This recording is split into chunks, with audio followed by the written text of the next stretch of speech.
Friends, geometry यानी ज्यामिति जिसको रेखा गणित भी कहते हैं, इसको आगे बढ़ाते हैं। ये मैथ सेशन में हम लोग चल रहे हैं और इसमें हम लोग त्रिभुज के बारे में, ट्रायंगल के बारे में जानेंगे। त्रिभुज क्या होता है, कितने प्रकार का होता है और जितने भी त्रिभुज है इनकी प्रॉपर्टी क्या होती है, इनके गुण क्या है, कैरेक्टर क्या है, मोस्ट इम्पोर्टेंट है। तो यहाँ सबसे पहले हम जानेंगे परिभाषा, है ना। तो यहाँ लिखेंगे तीन भुजाओं से घिरे हुए क्षेत्र को त्रिभुज कहते हैं।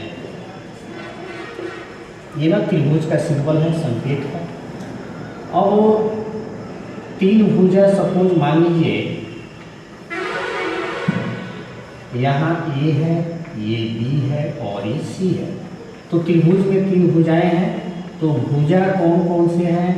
भुजा हो गया ए बी, है ना, ए और बी, ये भी कोई भुजा कहते हैं।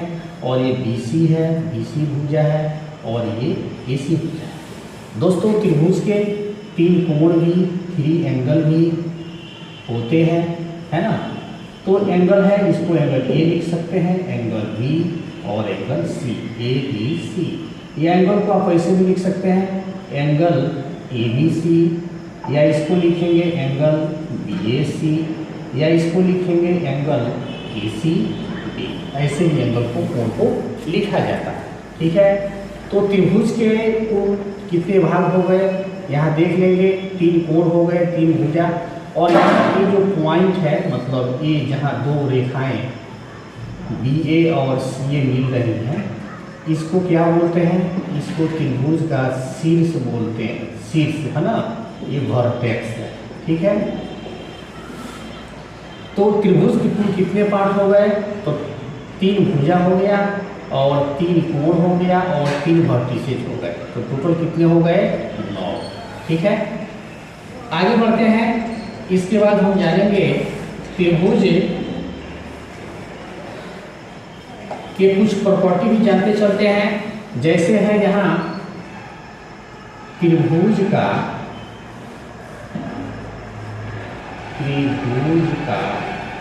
परिमाप क्या होता है? तो त्रिभुज का परिमाप पेरीमीटर बोलते हैं इसको ना, परिमाप को पेरीमीटर। तो परिमाप होता है तीनों भुजाओं का जोड़। तीनों, कोई भी त्रिभुज हो उसके तीनों भुजाओं को जोड़ देंगे, तीनों भुजाओं का जोड़, है ना।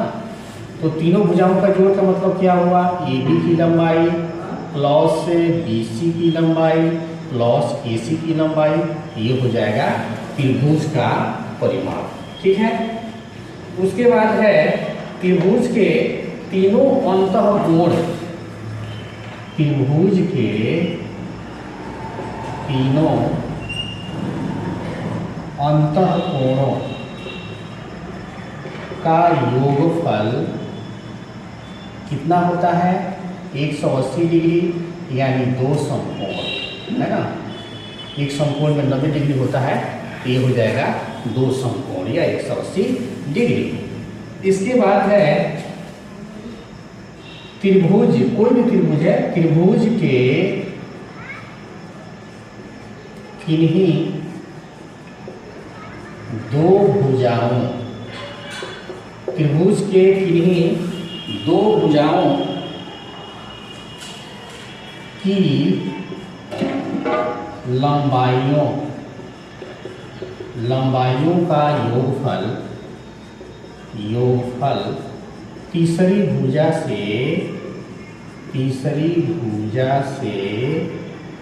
अधिक होती है। ये बहुत ही इम्पोर्टेंट कॉन्सेप्ट है। कभी कभी ना टेस्ट करने के लिए देता है कि जांच कीजिए कि नीचे जो त्रिभुज के भुजाओं की लंबाइयाँ दी गई हैं, इससे त्रिभुज बनाना पॉसिबल है, संभव है या नहीं। तो त्रिभुज का में दो भुजा को जोड़ेंगे, दो भुजा की लंबाई को जोड़ेंगे, तो तीसरी भुजा से अधिक होना चाहिए। ये त्रिभुज होने का शर्त है, कंडीशन है। यानी ये होगा, यहाँ से देखते हैं A B plus B C is greater than A C होना चाहिए, ठीक है। या कंडीशन हो जाएगा AC plus BC greater than AB होना चाहिए, या BC plus AC, BC plus AC हो गया है, AB BC हो गया, AB BC, AC BC, AC BC हो गया, AB और AC, यानी यहाँ लिखेंगे AB प्लस AC बड़ा होना चाहिए, AB प्लस AC बड़ा होना चाहिए BC से। तो ये त्रिभुज के होने का कंडीशन है, शर्त है, मोस्ट इम्पॉर्टेंट है, इसको याद कर लेना है, समझ लेना है। आगे बढ़ते हैं। त्रिभुज के दो भुजाओं के अंतर का मान हमेशा तीसरी भुजा से कम होती है। त्रिभुज के दो भुजाओं के अंतर का मान, एक कॉन्सेप्ट है त्रिभुज के दो भुजाओं के अंतर, अंतर मतलब घटा हुआ, सब्ट्रैक्ट हुआ, अंतर का मान, मान का मतलब यहाँ निरपेक्ष मान होना चाहिए, क्योंकि कभी कभी ना निगेटिव आता है। निरपेक्ष मान, निरपेक्ष मान क्या होना चाहिए, हमेशा तीसरी भुजा से, हमेशा तीसरी भुजा से कम होना चाहिए, कम होना चाहिए। दोस्तों निरपेक्ष मान का मतलब होता है, ये निरपेक्ष एब्सोल्यूट वैल्यू बोलते हैं। जैसे माइनस यहाँ 10 है ना, तो ये अगर ये निरपेक्ष एब्सोल्यूट जो साइन है हटाएंगे तो ये प्लस का 10 हो जाएगा, है ना। अगर ये प्लस में है सपोज, तो ये वैल्यू प्लस में ही रहेगा, इसी को निरपेक्ष मान एब्सोल्यूट वैल्यू बोलते हैं। आगे बढ़ते हैं। नेक्स्ट कॉन्सेप्ट क्या है, त्रिभुज का एक तीन भुजाओं वाला बहुभुज है। त्रिभुज क्या है, एक बहुभुज है, यानी चाहे तो आप लिख सकते हैं त्रिभुज तीन भुजाओं वाला,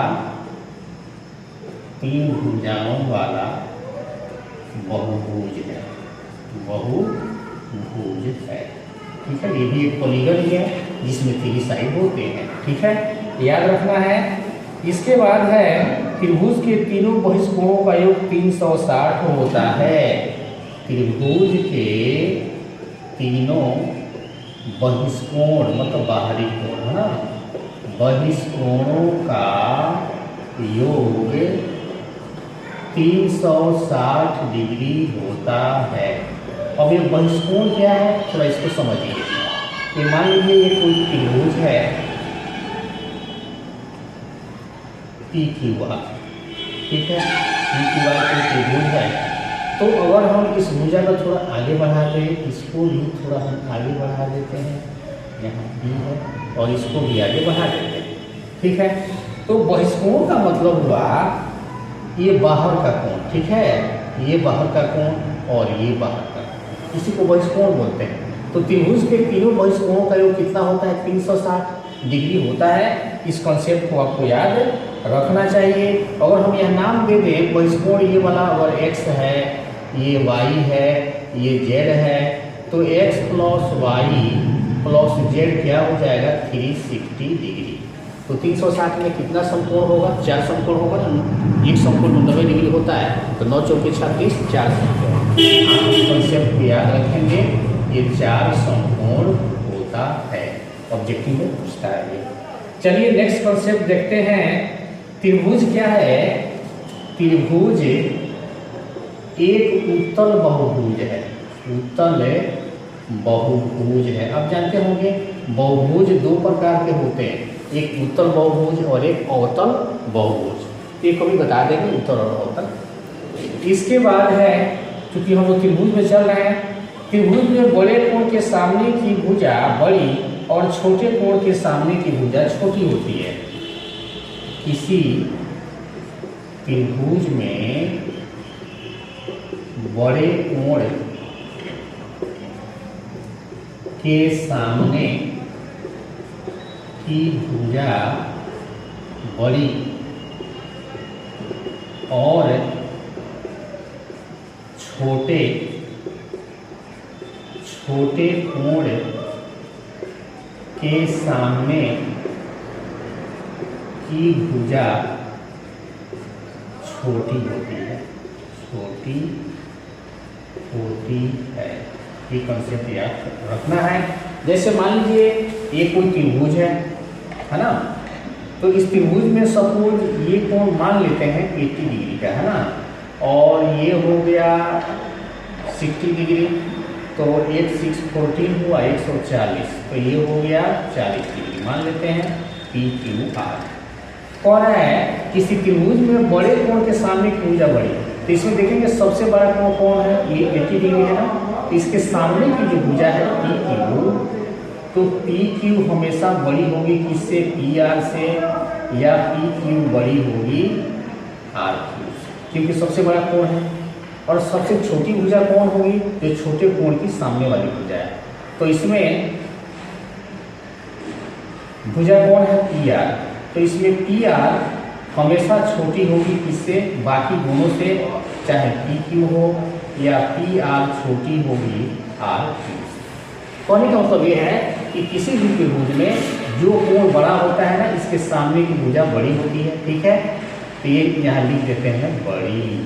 और एक छोटा कोण है ना, इसके सामने की जो भुजा है ये छोटी भुजा होगी, इसकी लंबाई कम होगी, और बड़ी का मतलब उसकी लंबाई ज़्यादा होगी, ठीक है। चलते हैं नेक्स्ट कंसेप्ट में त्रिभुज के। अब यहाँ हम लोग जानेंगे त्रिभुज के प्रकार। यहाँ आते हैं त्रिभुज के प्रकार, यानी त्रिभुज कितने तरह के होते हैं और जो त्रिभुज हैं उनकी प्रॉपर्टी क्या है, मोस्ट इम्पोर्टेंट है। तो यहाँ देखते हैं त्रिभुज के प्रकार। तो त्रिभुज टोटल 6 प्रकार का होता है, 6 प्रकार के होते हैं, है ना। तो इसमें 3 होते हैं भुजा के विचार से, भुजा के विचार से, और 3 त्रिभुज होते हैं कोण के विचार से, ठीक है। अब देखेंगे भुजा के विचार से कौन कौन त्रिभुज हैं। तो भुजा के विचार से पहला त्रिभुज है समबाहु त्रिभुज, समबाहु त्रिभुज, इक्विलैटरल, इक्विलैटरल ट्रायंगल, ठीक है। और दूसरा होता है समद्विबाहु, समद्विबाहु त्रिभुज, आइसोसेल्स, आइसोसेल्स ट्रायंगल। और तीसरा होता है अधिक नहीं समबाहु, समद्विबाहु और विषमबाहु, है ना, विषमबाहु त्रिभुज, विषमबाहु त्रिभुज, इसको बोलते हैं एस्कालेन ट्रायंगल, ठीक है। तो ये 3 तरह के त्रिभुज हुए भुजा के विचार से। तो कोण के विचार से भी त्रिभुज 3 प्रकार के होते हैं। तो पहले जो भुजा के विचार से है, इस त्रिभुज के बारे में हम लोग जान लेते हैं। तो पहला देखते हैं समबाहु त्रिभुज क्या होता है, समबाहु त्रिभुज के बारे में। तो समबाहु त्रिभुज उस त्रिभुज को कहते हैं जिस त्रिभुज की तीनों भुजाओं की लंबाइयाँ समान होती हैं। यह लिखते हैं जिसे त्रिभुज की तीनों भुजाओं की लंबाइयाँ समान होती हैं, उसे समबाहु त्रिभुज कहते हैं, है ना। मान लीजिए कोई त्रिभुज है XYZ, है ना, तो इसकी जितनी लंबाई है, सपोज ये 5 cm का है, तो ये भी 5 cm का होगा और ये भी 5 cm का हो। तो जिस त्रिभुज की तीनों भुजाओं की लंबाइयाँ सेम लंबाई की हो, उसको समबाहु त्रिभुज कहते हैं।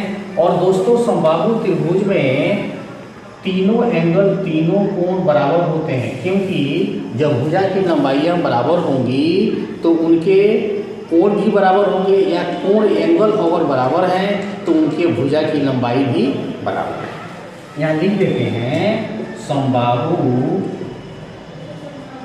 त्रिभुज के तीनों कोण बराबर होते हैं, बराबर होते हैं। अगर पूछ ले कितना होते हैं तो आप जानते हैं त्रिभुज के तीनों कोणों का योग 180 होता है, आगे हम बताएंगे। तो तीनों कोण को मिलाते हैं तो 180 है, तो इक्वल है, तो 180 में आप 3 से डिवाइड करेंगे तो 60 डिग्री, यानी प्रत्येक कोण कितना डिग्री का होगा, 60 डिग्री का होगा। किसमें, समबाहु त्रिभुज में। ठीक है, ये समबाहु त्रिभुज का कंडीशन है कि समबाहु त्रिभुज के तीनों कोण 60 डिग्री के होते हैं, 60 डिग्री के होते हैं। ठीक है, तो यहाँ भुजा की जो लंबाई बराबर है, तो यहाँ लिखेंगे X Y equal Y Z equal X Z, और एंगल भी इक्वल है, तो angle X equal angle Y angle Z, ये हो जाएगा 60 डिग्री। ठीक है, इस कंसेप्ट को याद रखना है। चलिए दोस्तों आगे चलते हैं। नेक्स्ट है समबाहु त्रिभुज की प्रॉपर्टी है समबाहु त्रिभुज। समबाहु त्रिभुज तीन बराबर भुजाओं वाला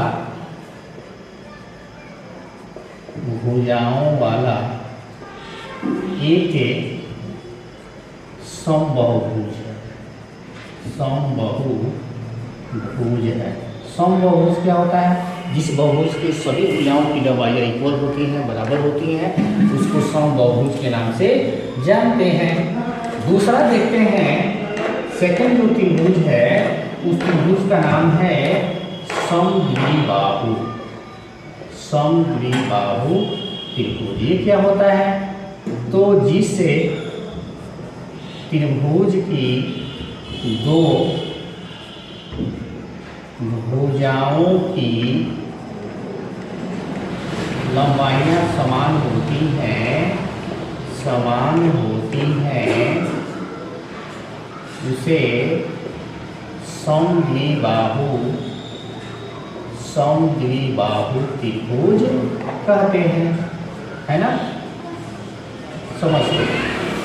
तो जिस त्रिभुज की दो भुजाओं की लंबाइयाँ बराबर है, सपोज मान लीजिए ये कोई त्रिभुज है ABC, तो इसमें दो भुजा की लंबाई बराबर होनी चाहिए, और हमेशा ये जो साइड होती है यही बराबर होती है, आधार बराबर नहीं होता है समद्विबाहु त्रिभुज में।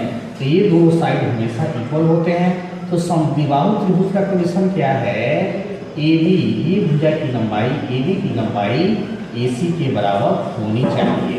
ठीक है, और जाहिर सी बात है जब दो भुजा की लंबाई बराबर होंगी तो उसके सामने का जो बराबर भुजा है AC है, AC के सामने का B है एंगल कोण, और AB के सामने का कोण C है, यानी यहाँ क्या होगा, एंगल B और C क्या होंगे, इक्वल होंगे, बराबर होंगे। तो जब दो भुजा की लंबाई बराबर है तो दो कोण बराबर होंगे, और यदि दो कोण बराबर है तो दो भुजा की लंबाई भी बराबर होगी, याद रखना। ठीक है, उसके बाद देखते हैं समबाहु त्रिभुज की कुछ प्रॉपर्टी है। समबाहु त्रिभुज में असमान भुजा आधार कहलाती है ना। यहाँ लिख देते हैं समबाहु त्रिभुज में असमान भुजा आधार होती है, ये याद रखना है। उसके बाद है समबाहु त्रिभुज में आधार के सामने का कोण समद्विबाहु त्रिभुज का शीर्ष कोण कहलाता है। ठीक है, इसके आधार के सामने का ये जो कोण है ना, एंगल A, इसको शीर्ष कोण के नाम से जानते हैं। नेक्स्ट चलते हैं, समद्विबाहु त्रिभुज के आधार पर ये कोण बराबर होते हैं, आपको बताया ही है, यह कोण और यह कोण दोनों क्या होते हैं, बराबर होते हैं। समद्विबाहु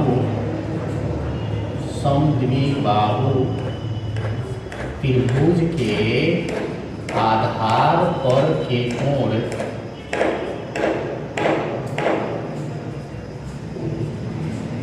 हमेशा बराबर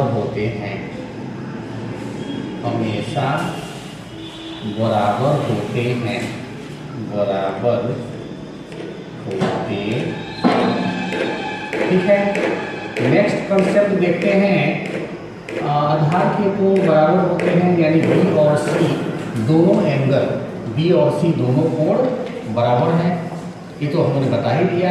अब चलते हैं विषम बाहु त्रिभुज में, ठीक है, विषम बाहु त्रिभुज ये क्या होता है? तो जिस त्रिभुज की तीनों भुजाओं की लंबाइयाँ, इस त्रिभुज की तीनों भुजाओं की लंबाइयाँ अलग अलग हो या असमान हो उसे विषम बाहु त्रिभुज कहते हैं, ठीक है।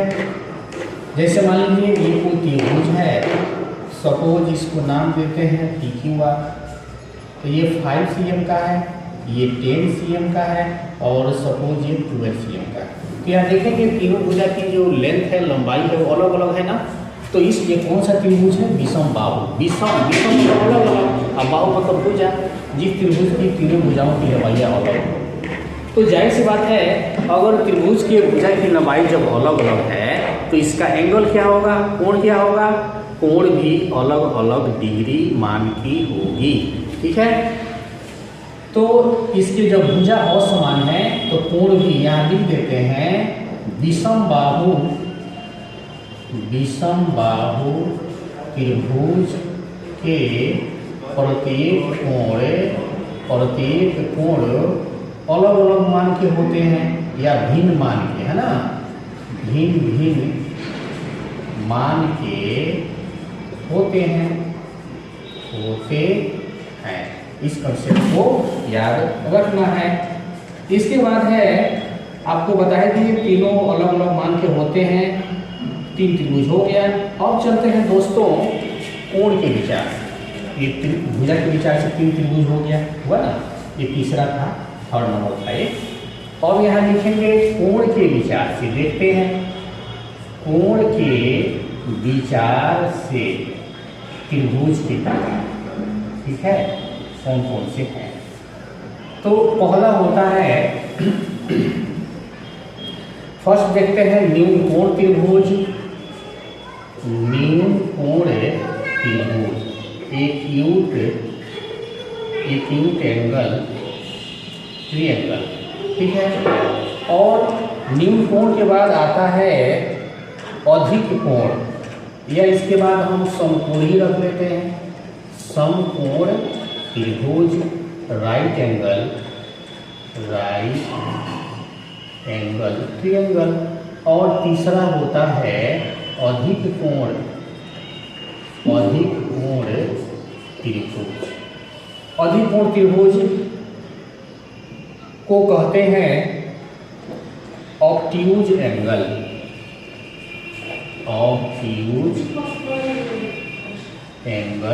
ट्रायंगल। अब देखते हैं सबके बारे में। तो पहला है न्यून कोण त्रिभुज, ये क्या होता है? तो बहुत इजी है, न्यून कोण त्रिभुज भी इसके कॉन्सेप्ट को देखते हैं। जिस त्रिभुज का प्रत्येक कोण न्यून कोण हो, जिससे त्रिभुज का प्रत्येक कोण न्यून कोण हो, उसे न्यून कोण त्रिभुज कहते हैं। अब न्यून कोण क्या होता है दोस्तों? मेरे ख्याल से तो बताने की जरूरत नहीं है। न्यून कोण वह कोण होता है जिस कोण का मान 0 और 90 से कम होता है, ठीक है। 0 से ज़्यादा हो और 90 से कम हो वो न्यून कोण है, यानी 0 to 90 एग्जैक्ट नहीं होगा, 90 से कम होना चाहिए, क्योंकि 90 हो जाएगा तो राइट एंगल हो जाएगा ना, वो जो हो जाएगा समकोण हो जाएगा, ठीक। मान लीजिए कोई त्रिभुज है,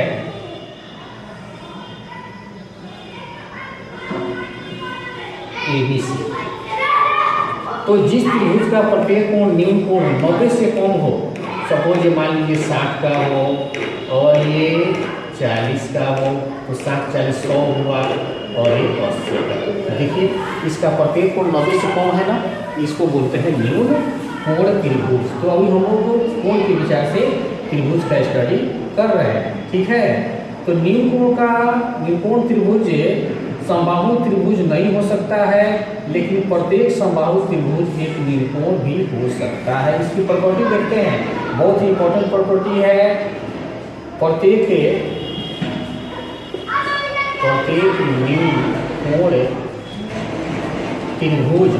न्यूकोण त्रिभुज समबाहु त्रिभुज नहीं हो सकता। समबाहु त्रिभुज नहीं हो सकता है, ठीक है। कॉन्सेप्ट को याद रखना है।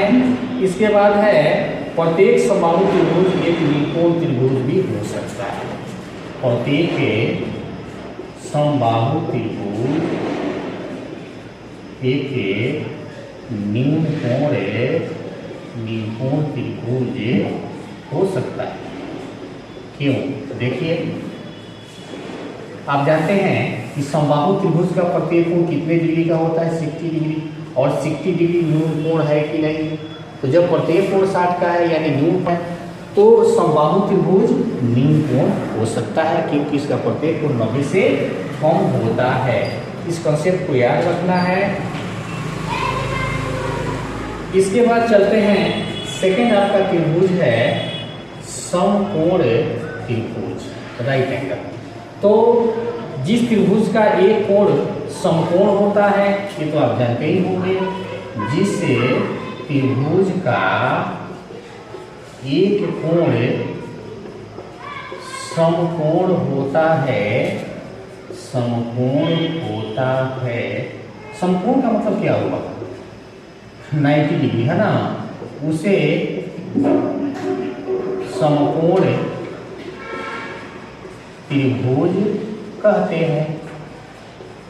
तो जिस त्रिभुज का एक कोण 90 का हो, बाकी कोण कितना भी डिग्री का हो, लेकिन कम से कम एक कोण 90 का होना चाहिए, इसको बोलेंगे समकोण त्रिभुज। सपोज ABC एक त्रिभुज है, तो इसमें सपोज ये जो कोण है और 90 का है, ये कौन सा त्रिभुज होगा? ये समकोण त्रिभुज, ठीक है। तो चलिए आगे बढ़ते हैं। अब देखते हैं समकोण त्रिभुज के कौन कौन से प्रॉपर्टी हैं, इसको देखा जाए। तो समकोण त्रिभुज में समकोण के सामने वाली भुजा, यहाँ देखते हैं समकोण की, इस त्रिभुज की प्रॉपर्टी। तो समकोण त्रिभुज में समकोण के सामने की भुजा कर्ण कहलाती है। सपोज ये कोई समकोण त्रिभुज है, यहाँ ले लेते हैं ABC और एक कोण 90 का है। तो समकोण त्रिभुज में अगर ये 90 का कोण है तो जाहिर सी बात है सबसे बड़ा कोण हो, ठीक है। तो इसके सामने की जो भुजा है, समकोण के सामने की भुजा एक कर्ण होती है, और नीचे की भुजा को ना आधार बोलते हैं और इसको लंब बोलते हैं, ठीक है। तो एक कर्ण होता है हाइपोटेनस, ये बेस है और एक परपेंडिकुलर, ठीक। तो समकोण त्रिभुज में समकोण के सामने की भुजा क्या होती है? कर्ण होती है। कर्ण कहें या सबसे लंबी भुजा कहें, एक ही बात, ठीक है। इसके बाद है समकोण त्रिभुज में, ये सबसे इंपॉर्टेंट कॉन्सेप्ट है दोस्तों, इसको समझेंगे। समकोण त्रिभुज में कर्ण का वर्ग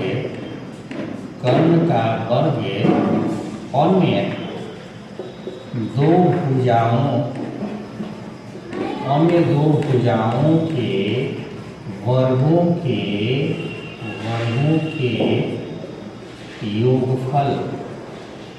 योगफल के बराबर होता है।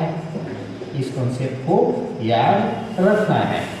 तो कर्ण का वर्ग, ये कर्ण है, तो यहाँ लिखेंगे कॉन स्क्वायर हाइपोटेनस स्क्वायर इक्वल ये हो जाएगा लंब का स्क्वायर प्लस आधार का स्क्वायर। और इसे थ्योरी को, इस सिद्धांत को किसने दिया था? पाइथागोरस ने दिया था। तो इसको हम लोग पाइथागोरस का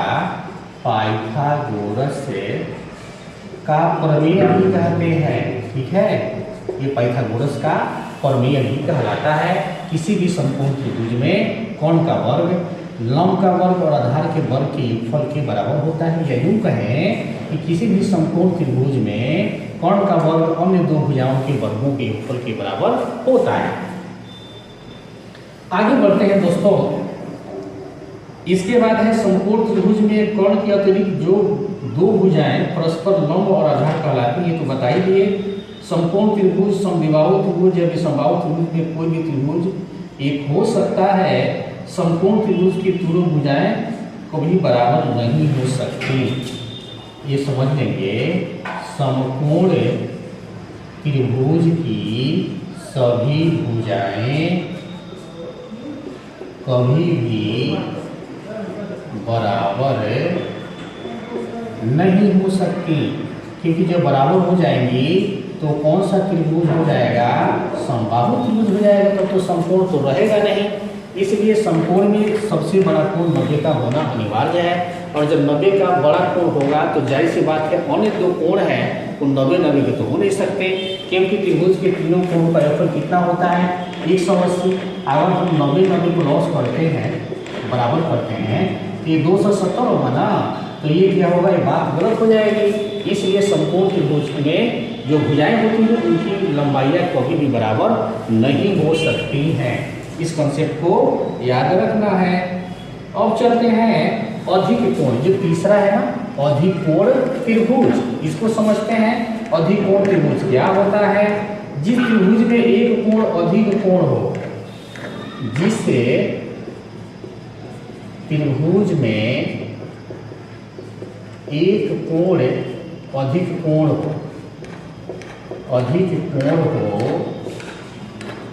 उसे अधिक कोण त्रिभुज कहते हैं। अधिक कोण त्रिभुज कहते हैं। दोस्तों अधिक कोण आपको बताए थे पिछले वीडियो में।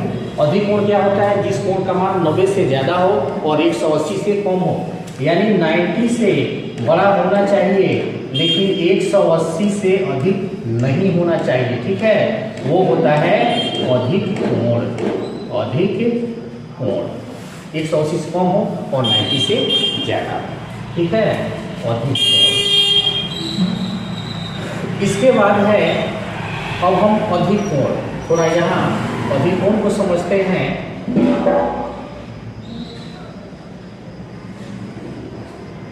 ये एक त्रिभुज है ABC।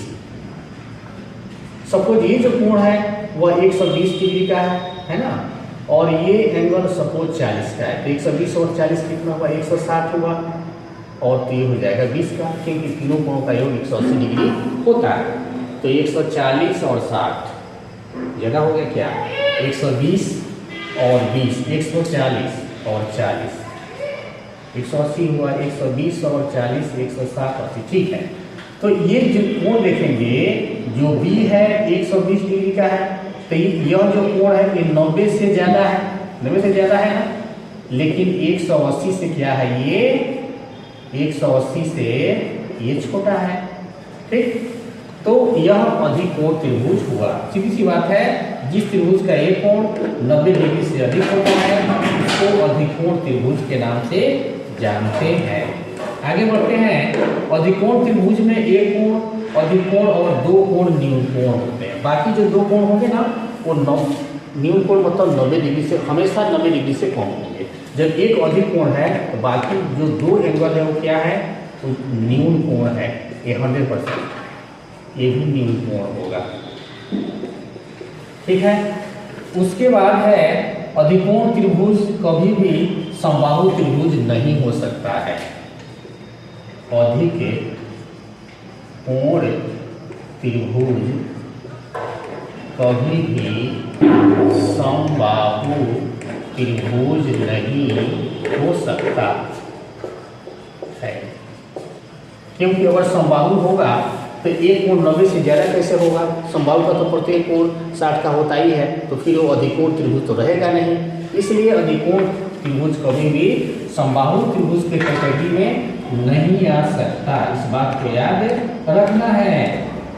किसी भी त्रिभुज में निम्नकोणों की अधिकतम संख्या 3 हो सकती है और लघुत्तम संख्या 2 हो सकती है। ये बहुत इंपॉर्टेंट है।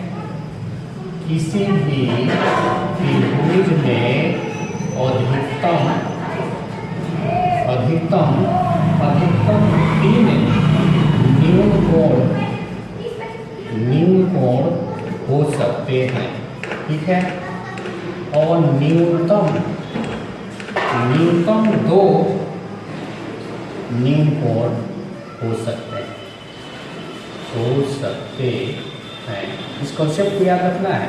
किसी भी त्रिभुज में न्यून कोण 3 हो सकते हैं, अधिक से अधिक 3 से ज़्यादा न्यून कोण नहीं हो सकते हैं, और कम से कम 2 न्यून कोण तो हो ही सकते हैं। इस कॉन्सेप्ट को याद रखना है। दोस्तों आगे का कॉन्सेप्ट जानते हैं। नेक्स्ट कॉन्सेप्ट है किसी त्रिभुज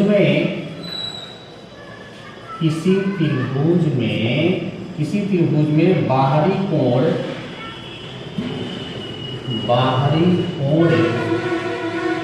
अपने दोनों अभिमुख अंतःकोणों के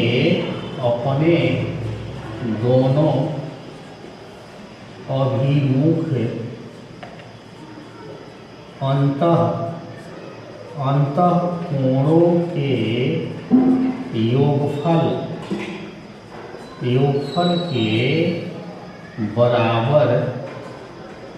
बराबर होता है।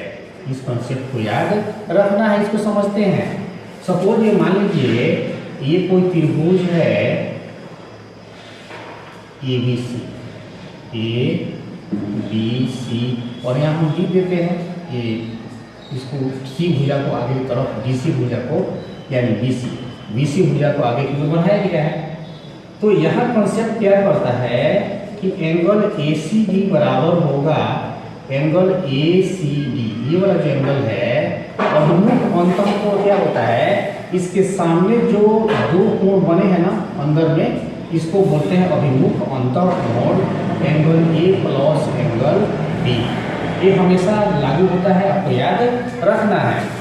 यह क्या है? बाहरी कोण है, बाहरी कोण, या इसको बाह्य कोण एक्सटर्नल एंगल बोलते हैं, और ये है internal angle A and B। इसके सामने के जो एंगल है A और B, ये अभिमुख अंतःकोण है। तो कोई भी किसी भी त्रिभुज में अगर ये बाहरी कोण है, ठीक है, तो अपने सामने के जो अंतः 2 कोण बनेंगे इसके सम के बराबर होगा, योग के बराबर होगा। ये बहुत ही इंपॉर्टेंट कॉन्सेप्ट है, इसको याद रखना है। किसी त्रिभुज में प्रत्येक बाहरी कोण अपने अभिमुख अंतःकोण से बड़ा होता है, ठीक है। किसी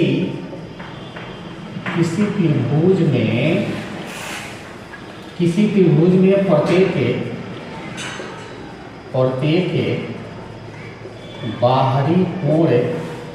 में प्रत्येक बाहरी कोण अपने आसन्न अंतःकोणों के